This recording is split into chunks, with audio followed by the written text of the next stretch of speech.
এই বছরের রামনবমীতে আমরা কি করলাম, কোথায় গেলাম, রামনবমীটা কিভাবে উদযাপন করলাম তার সব কিছু বলবো আজকের ব্লগে। হ্যালো এভরিওয়ান, নতুন একটা ব্লগ নিয়ে চলে আসলাম। আশা করি আজকের ব্লগটা দেখতে তোমাদের ভালো লাগবে। আর তোমরা যারা এখনও বাসন্তী পূজার ব্লগটা দেখোনি, পারলে দেখে নিও, কিন্তু ডিসক্রিপশন বক্সে লিঙ্কটা দিয়ে দিব। সেই ব্লগটা তোমরা এখনও যারা দেখোনি সেটাকে দেখে একটু ভালোবাসা দিয়ে একটু কমেন্ট সেকশনে লিখে জানিও তো যে ব্লগটা কেমন হয়েছে। চলো তাহলে ব্লগটা আজকে শুরু করা যাক। সকাল সকাল স্নান করে নতুন কাপড় পরে সাথে কিন্তু একটা হাতে নিয়ে নিয়েছি ব্যাগ। ফোনটা রাখার যে এত সমস্যা হয় না আমার, তাই একটা ব্যাগ নিয়ে নিয়েছি। আর এখানে কিন্তু মামনিও রেডি হয়ে গেছে। মামনি রেডি হয়ে এখন আমরা যাচ্ছি কোথায় তা জানার জন্য কিন্তু ব্লগের সাথেই থাকতে হবে। আর আমাদের লুকগুলো কেমন লাগতেছে, যদিও প্রচণ্ড সিম্পল লুক, তাও তোমরা একটু কমেন্ট সেকশনে লিখে জানিও যে কেমন লাগতেছে। আর তোমাদের আমাদের ব্লগ দেখতে কেমন লাগে সেটা কিন্তু কমেন্ট সেকশনে একটু লিখে জানাবা। আর তোমরা ততক্ষণে রাস্তার ভিউ এনজয় করো। আমরা কিন্তু এখন চলে আসছি রংপুর হনুমানতলায়। রংপুর হনুমানতলায় শ্রী শ্রী হনুমানজির মন্দিরে আজকে আমরা চলে আসছি রামনবমীর দিনে।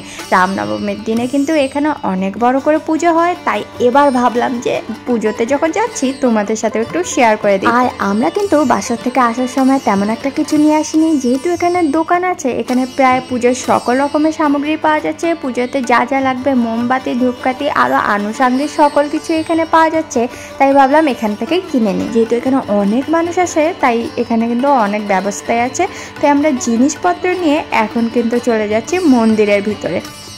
আমরা আগেই ঠিক করে রাখছিলাম যে যাবো, যাই জিনিস টিনিস কিনে একেবারে মন্দিরের ভিতরে ঢুকবো।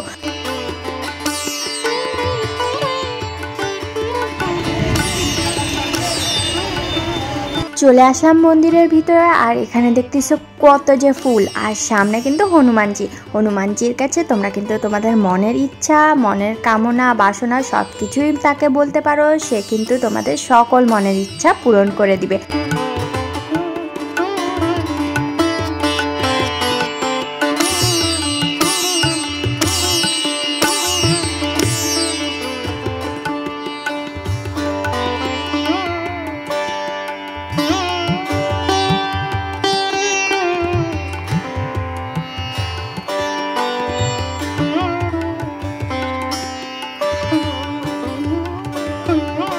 এখন কিন্তু ঠাকুরমশাই পূজার সকল উপাচারকে সুন্দর করে সাজা নিচ্ছে। তারপরে হবে কিন্তু হনুমানজি পাঁচালি পাঠ, তারপরে হবে কিন্তু অঞ্জলি।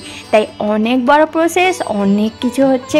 কি হচ্ছে তা জানার জন্য কিন্তু ব্লগের সাথে থাকতে হবে। আর এইটা দেখতেছো না, এই হচ্ছে পাতাটা কিন্তু হচ্ছে রাম তুলসী যে এত বড় হয় আমি কিন্তু এই প্রথম দেখলাম। মামনি যদিও দেখছে, তারপর আমি এই প্রথম দেখলাম অনেক বড় কিন্তু রাম তুলসীর পাতাগুলো।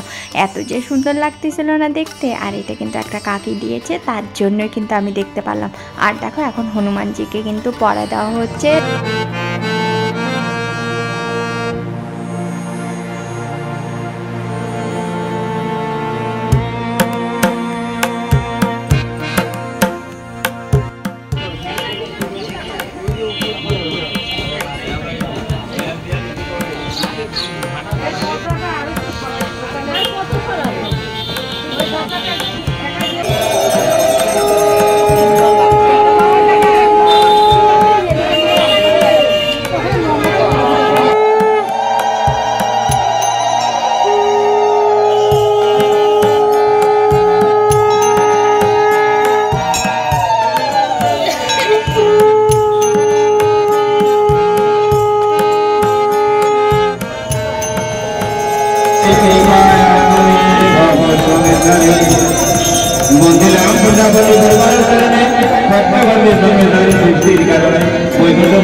প্রতিটা ব্লগে আমি তোমাদের যেমনটা বলি, তোমরা যারা রংপুরে আছো কিংবা রংপুরের বাইরে থেকে ব্লগটা দেখতেছো, একবার হলেও হনুমানতলায় শ্রী শ্রী হনুমানজির মন্দিরে এসে ঘুরে যেও। আশা করি তোমাদের ভালো লাগবে। আর তোমরা দেখতে পাচ্তেছো এই রামনবমীতে যে কত জনে আসছে। আমাদের কিন্তু অঞ্জলি দেওয়া শেষ, আমরা এখন বাইরে বের হয়ে পড়েছি। যেহেতু একটু একটু করে ভিড় বাড়তেছে, তাই কিন্তু আমরা পুজোর টুজোর দিয়ে একটু মামনির ফটো করে দিয়ে তারপরে বের হয়ে গেলাম। কিন্তু তারপর কিন্তু এখনও অনেক মানুষ আসতেছে আর এখানে কিন্তু চন্দ্রামৃত দিয়ে দিচ্ছে। আর তোমরা যারা রংপুরের বাইরে থেকে দেখতেছো, একবার হলেও এসো এই জায়গাটায়। রংপুরে যারা আছো, আমাদের ব্লগের মাধ্যমে এই প্রথম যারা জানতেছো এখানে যে একটা হনুমানজির মন্দির আছে, তারাও কিন্তু আসতে পারো। আশা করি আজকের ব্লগটা তোমাদের দেখতে অনেক ভালো লাগছে। জানি একটু ছোট হয়ে গেছে ব্লগটা, কিন্তু ব্লগটা কিন্তু অনেক সুন্দর। তোমাদের কেমন লাগলো সেটাও কিন্তু অবশ্যই কমেন্ট সেকশনে লিখে জানিও। যদি ব্লগটা ভালো লেগে থাকে, তোমরা তো জানো কি করতে হবে। Do like, share, comment and subscribe. এইরকমই আরও ব্লগ বা ভিডিও আমাদের দেখার জন্য, মামনি রান্নার স্পেশাল কোনো রেসিপি দেখার জন্য তোমরা কিন্তু চ্যানেলের বেল আইকনটা প্রেস করে রাখবা, তাইলে কিন্তু তাড়াতাড়ি তোমাদের কাছে নোটিফিকেশন চলে যাবে। আর তোমরা যারা এখনও বাসন্তী পূজার ব্লগটা দেখোনি, আমি কিন্তু ডেসক্রিপশন বক্সে তোমাদেরকে লিঙ্কটা দিয়ে দিব, অবশ্যই দেখে নিও। আশা করি ওই ব্লগটাও ভালো লাগবে। আর এখনকার মতন বাই বাই, দেখা হবে নতুন কোনো ব্লগের সাথে।